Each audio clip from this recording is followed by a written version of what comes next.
Shalom. Puji Tuhan, Bapak Ibu dan Saudara kasih Tuhan, kembali kita bersyukur. Kita akan bersama-sama memuji melalui misbah keluarga. Biarlah Tuhan memberikan kekuatan pada kita semuanya. Pada saat ini mari kita akan memuji dan memuliakan nama Tuhan. Namun sebelum kita memuji dan memuliakan nama Tuhan, mari kita akan sama-sama berdoa. Bapa Surgawi, di dalam nama Tuhan Yesus Kristus kembali kami bersyukur Tuhan, anugerah kasih yang sudah Tuhan limpahkan di dalam kehidupan kami. Terlebih Tuhan sudah menyertai kami sepanjang hari. Kami bersyukur Tuhan memberikan kesempatan kami pada saat ini Tuhan untuk kembali memuji dan memuliakan nama Tuhan lewat misbah keluarga. Kami percaya Tuhan, seperti apa yang sudah Tuhan janjikan, 2-3 orang berkumpul di dalam nama Tuhan, Engkau hadir di tengah-tengah kami. Terima kasih Tuhan, terima kasih. Di dalam nama Tuhan Yesus kami berdoa dan ucap syukur. Haleluya, amin. Puji Tuhan, Bapak Ibu dan Saudara kasih Tuhan, mari kita akan sama-sama memuji, menyembah, memuliakan nama Tuhan. Kita akan memuji kasih Tuhan mengubah segalanya.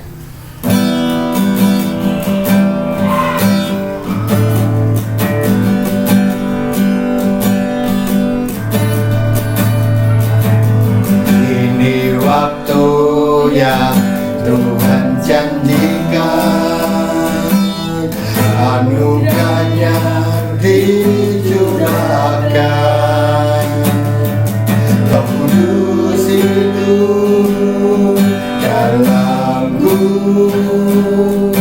membawa kehidupanku. Ini waktu yang Tuhan janjikan, anugerahnya dicurahkan,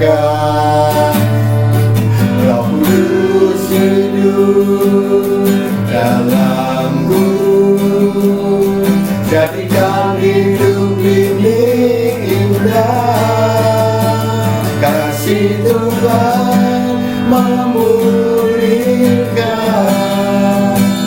kasih Tuhan memperbarui, kasih Tuhan mengampuni, kasih Tuhan mengubah segalanya.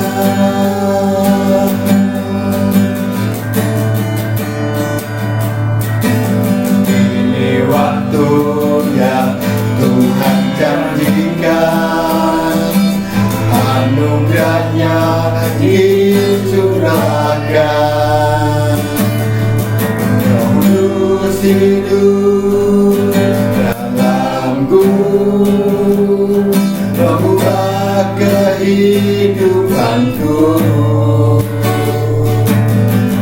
Ini waktu yang Tuhan janjikan, anugerahnya dicurahkan, Roh Kudus hidup dalamku, jadikan hidup ini indah. Kasih Tuhan memulihkan, kasih Tuhan memperbarui, kasih Tuhan mengampuni, kasih Tuhan mengubah segalanya. Kasih Tuhan memulihkan, kasih Tuhan memperbarui, kasih Tuhan mengampuni, kasih Tuhan mengubah segalanya. Kasih Tuhan memulihkan, kasih Tuhan memperbarui, kasih Tuhan mengampuni, kasih Tuhan mengubah segalanya. Kasih Tuhan memulihkan, kasih Tuhan memperbarui, kasih Tuhan mengampuni, kasih Tuhan mengubah hidupku, kasih Tuhan mengubah hidupku, kasih Tuhan mengubah hidupku.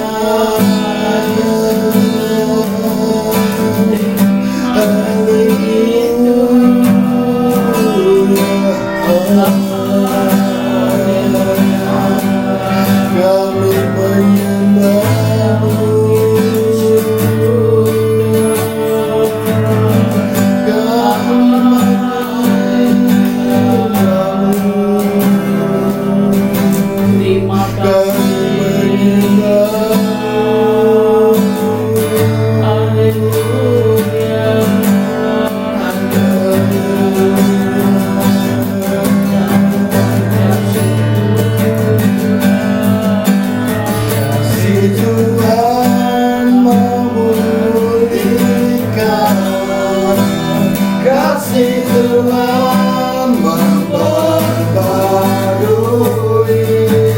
kasih Tuhan mengampuni, kasih Tuhan mengubah hidupku, kasih Tuhan mengubah hidupku, kasih Tuhan mengubah hidupku.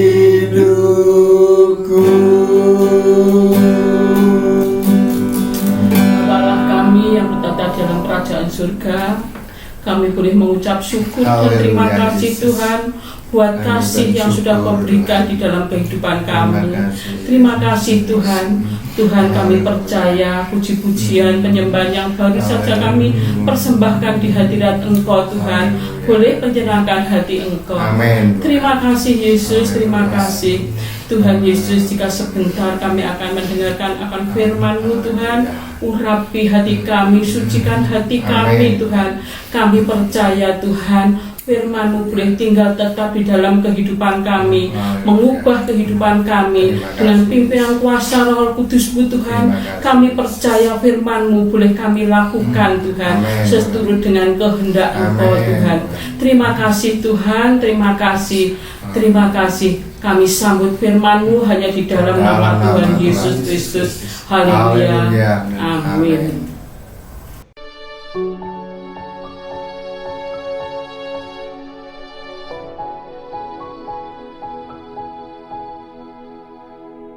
Haleluya. Bersyukur kepada Tuhan. Pada saat ini kita mau kembali belajar merenungkan kebenaran firman Tuhan. Kita mau belajar dari seorang yang pernah mengalami kegagalan, seorang yang dalam masa hidupnya dia mengalami kekecewaan yang begitu luar biasa, bahkan melalui hal-hal yang dialaminya, hamba Tuhan ini pernah merasakan bosan untuk hidup. Bapak, Ibu, Saudara yang terkasih dalam kasih Tuhan, saat ini kita melihat berapa banyak di antara kita merasakan jenuh, bosan melalui keadaan yang beberapa bulan ini telah kita jalani bersama. Kita tidak bisa bergerak bebas, tidak bisa leluasa di dalam beraktivitas.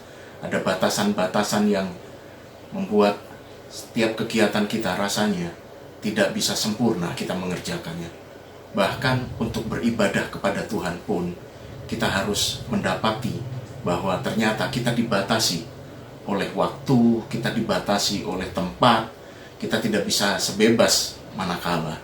Olehnya banyak saat ini di antara kita yang mempersiapkan diri menghadapi keadaan yang baru, kenormalan yang baru.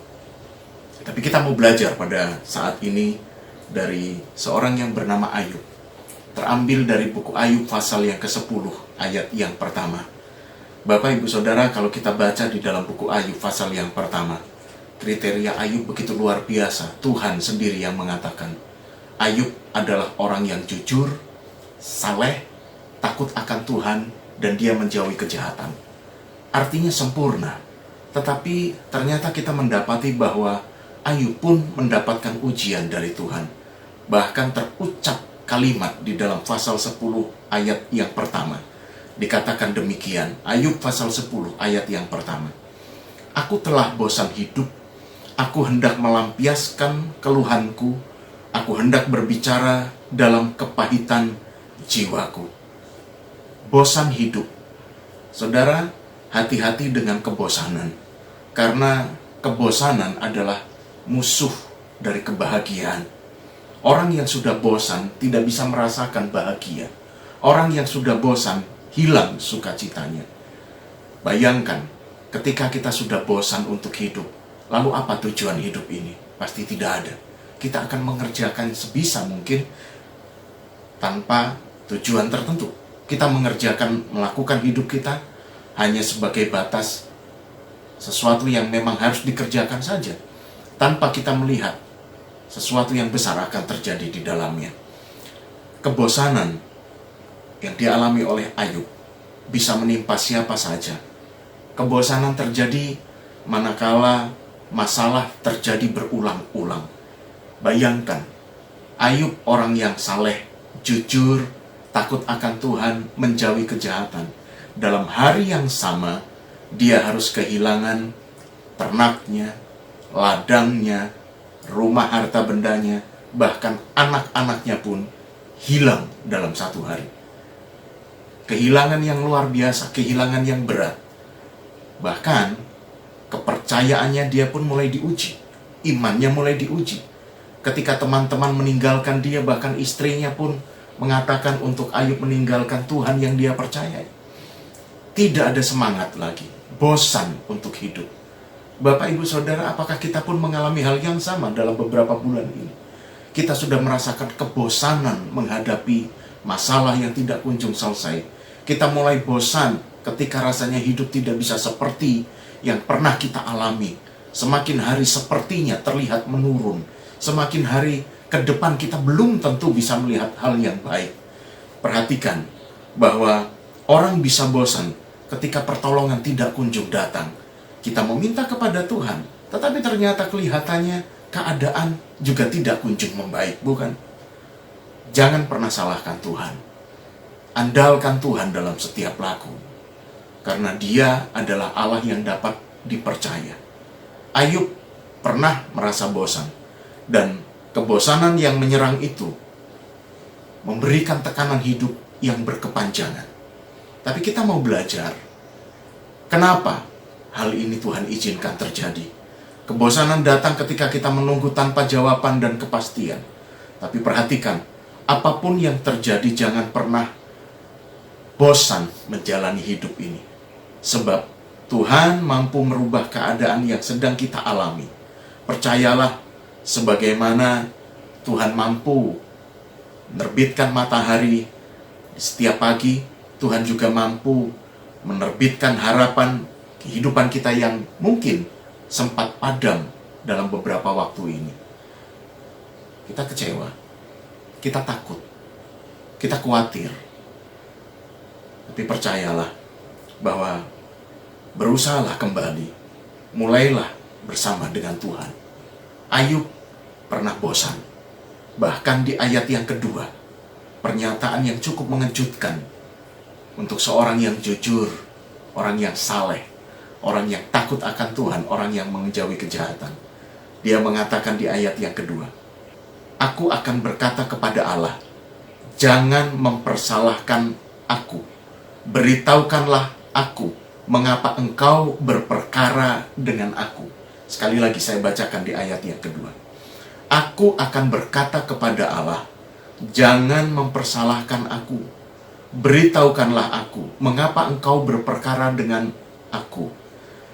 Dalam penderitaan yang Ayub alami, Ayub mempertanyakan kepada Tuhan, mengapa Tuhan berperkara dengan Ayub? Menurutnya, orang yang benar, ini pemandangan Ayub, orang yang jujur, orang yang saleh, yang takut akan Tuhan, akan diberkati. Tetapi orang yang jahat akan dikutuki. Dan pemandangan semacam ini pun, pemikiran yang semacam ini, juga kita miliki sebagai orang-orang yang percaya kepada Tuhan, bukan? Bahwa ketika kita melakukan apa yang Tuhan mau, kita akan diberkati. Dan orang-orang yang tidak melakukan apa yang Tuhan inginkan, akan mendapatkan penghukuman daripada Tuhan. Tetapi seringkali kenyataan yang kita lihat, bahwa orang yang berbuat jahat, hidupnya, terlihat lebih baik. Sepertinya mereka hidup tenang-tenang saja. Mereka tetap ada sukacita. Tetapi ketahuilah bahwa Alkitab mengatakan Tuhan punya waktu. Dan satu hal yang kita harus percaya, bahwa waktu Tuhan, ketika Tuhan mengizinkan ujian, cobaan itu terjadi, Tuhan punya tujuan. Bapak, Ibu, Saudara, bahwa hidup benar tidak meniadakan penderitaan dan kesulitan. Bahkan Alkitab menuliskan, hidup orang percaya, hidup kita, itu seperti peperangan. Artinya, kesulitan demi kesulitan ada. Tetapi bersyukur ketika kita menjadikan Tuhan sebagai gembala kita. Dia akan memberikan kekuatan kepada kita. Tongkat dan gada Tuhan itu yang menjadi penghiburan kita. Dalam lembah kelaman sekalipun, lembah bayang-bayang maut, Dia ada menyertai kita. Saudara, sadarilah bahwa Allah memakai persoalan dan kesulitan untuk menarik perhatian kita supaya kita datang kepada Tuhan. Allah mengizinkan persoalan, Allah mengizinkan kesulitan kita hadapi, supaya kita tertarik datang kepada Allah dan menyerah kepada Dia. Bukankah firman Tuhan juga mengatakan, cobaan-pencobaan yang kita alami adalah pencobaan yang biasa, yang tidak akan melampaui batas kekuatan kita. Pandemi yang sedang kita hadapi saat ini pun dalam batas kekuatan kita. Tuhan izinkan kita masih mampu untuk menghadapinya. Bahkan kalau kita mau belajar dari peristiwa yang sudah kita alami, kehidupan kita, Tuhan ajarkan untuk kita berbenah diri, untuk kita waspada, untuk kita tidak ceroboh. Sekali lagi, bahwa Tuhan mengizinkan segala sesuatu hilang dari kehidupan kita untuk membawa kita dalam penyerahan total dan mengakui bahwa satu-satunya yang bernilai dalam hidup ini hanya Yesus dan hanya Yesus saja. Jadi meskipun banyak pertanyaan dalam kehidupan kita, jangan pernah mempertanyakan Tuhan, jangan pernah mempersalahkan Tuhan. Sebaliknya, percayalah kepada setiap rencana, kehendaknya, dan rancangannya adalah sempurna untuk kita. Bapak, Ibu, Saudara, kalau kita membaca di dalam pasal terakhir dari kitab Ayub, bahagia menjadi bagian Ayub. Bahagia dialami oleh Ayub. Bukankah itu yang menjadi tujuan kita? Kita juga ingin kita mengalami kebahagiaan. Kita juga rindu dalam kehidupan kita happy ending. Bukan dari awal sampai akhir kita menderita. Tidak. Memang ada yang pernah mengatakan, dunia ini lembah air mata. Mulai dari kecil kita dilahirkan sudah menangis. Mengisi kehidupan dari hari ke hari penuh dengan air mata. Bahkan dalam sukacita pun ada tetesan air mata. Kita sering melihat dalam acara sukacita, pernikahan, wisuda, ada tetesan air mata, menandakan bahwa dunia ini lembah air mata. Dan kematian pun seringkali diiringi dengan air mata. Artinya, dari mulai lahir sampai pada mati, air mata itu menjadi bagian kehidupan kita. Betapa kita butuh Tuhan, betapa kita perlu pertolongan Tuhan. Ayub pernah bosan di dalam menghadapi apa yang sedang teralami. Dan dia mempertanyakan kepada Tuhan, kenapa engkau berperkara dengan aku? Saudara, belajar bahwa Tuhan memakai persoalan kesulitan untuk menarik perhatian kita datang kepadanya. Dan persoalan-persoalan yang kita hadapi adalah persoalan-persoalan yang biasa, yang tidak akan melampaui batas kekuatan kita. Alkitab juga mengatakan bahwa besi menajamkan besi, manusia menajamkan sesamanya. Artinya, persoalan yang kita hadapi itu membuat kita lebih peka. Bangsa Israel keluar dari tanah perbudakan Mesir, 40 tahun mereka berkeliling. Bukan tanpa tujuan, Tuhan izinkan mereka mengalami sulit dalam hidup. Bersungut-sungut, iya. Mereka melakukan apa yang buruk di mata Tuhan. Tetapi tujuan Tuhan adalah satu. Tuhan ingin ketika mereka masuk, generasi yang masuk di dalam tanah perjanjian Tuhan adalah generasi yang kuat, generasi yang kokoh, dengan ujian-ujian yang sudah mereka alami, yang sudah mereka hadapi. Mereka bisa melawan musuh-musuh melalui peperangan-peperangan yang sudah mereka hadapi. Demikian pula dengan iman kita. Peperangan-peperangan rohani yang sedang kita hadapi akan membawa kekuatan-kekuatan baru. Ayub pun memberikan contoh kepada kita. Dia pernah mengalami hal sulit, tetapi kemenangan dia alami. Alkitab menuliskan, kekayaan Ayub dipulihkan 2 kali lipat. Anak-anak Ayub yang mati, anak-anak perempuan Ayub yang sudah mati, Tuhan gantikan. Dituliskan di Alkitab, tidak ada wanita yang secantik anak-anak Ayub. Artinya, ketika Tuhan memulihkan, luar biasa. Berkat Tuhan yang disediakan, jadi lebih baik, menjadi lebih sempurna. Diberkatilah orang yang percaya dan mengandalkan Tuhan. Amin. Baik, mari sama-sama kita tutup di dalam doa. Di dalam nama Tuhan Yesus Kristus, kembali kami memanggil nama ini, sebab kami tahu di dalam nama Yesus ada pertolongan, di dalam nama Yesus ada jawaban untuk setiap pergumulan kami. Di dalam nama Yesus ada kesembuhan, ada jalan keluar, ada keberkatan, terlebih lagi di dalam nama Yesus ada keselamatan yang kekal. Terima kasih untuk firman yang boleh kami pelajari saat ini. Ampuni kami Tuhan, ternyata kebosanan-kebosanan hidup seringkali menghampiri kami, dan kami merasa bahwa kehidupan kami sepertinya kami menyalahkan Tuhan. Ampuni kami. Kalau kami merasa ketika kami sudah hidup benar, ternyata masih ada saja ujian dan cobaan yang harus kami alami. Ampuni. Kami mendapati kebenaran firman-Mu, bahwa kesalehan hidup tidak berarti lepas dari ujian yang Tuhan izinkan dalam kehidupan kami. Tapi sadarlah kami bahwa hidup kami adalah peperangan, hidup kami adalah pergumulan, yang olehnya kami memerlukan kekuatan Tuhan, kami memerlukan campur tangan-Mu. Di masa saat ini Tuhan, banyak kami yang merasa bosan, banyak kami yang rasanya ingin menyampaikan keluhan-keluhan kami kepada Tuhan, bahkan keluhan di dalam kepahitan seperti yang dialami oleh Ayub. Tapi kami mau mengeluh kepada Tuhan, sebagaimana firman-Mu mengatakan bahwa orang yang dipenuhkan dengan Roh Kudus, mereka akan menyampaikan keluhan-keluhan yang tidak terucapkan kepada Tuhan. Dan itulah yang biarlah kami ucapkan senantiasa kepada Tuhan. Kami menyembah Engkau di dalam roh dan kebenaran. Kami membawa kehidupan kami di bawah kuat kuasa tangan-Mu. Bawa kami terus, bimbing kami, supaya kami ada selalu di dalam kebenaran. Terima kasih sekali lagi untuk firman-Mu. Kuatkan dan teguhkanlah kami. Terima kasih. Alaskan doa kami di dalam satu nama yang menjadi kekuatan, di dalam satu nama yang menjadi pusat pujian dan pusat hidup kami, dan di dalam nama Tuhan Yesus Kristus. Amin. Tuhan Yesus memberkati kita semua.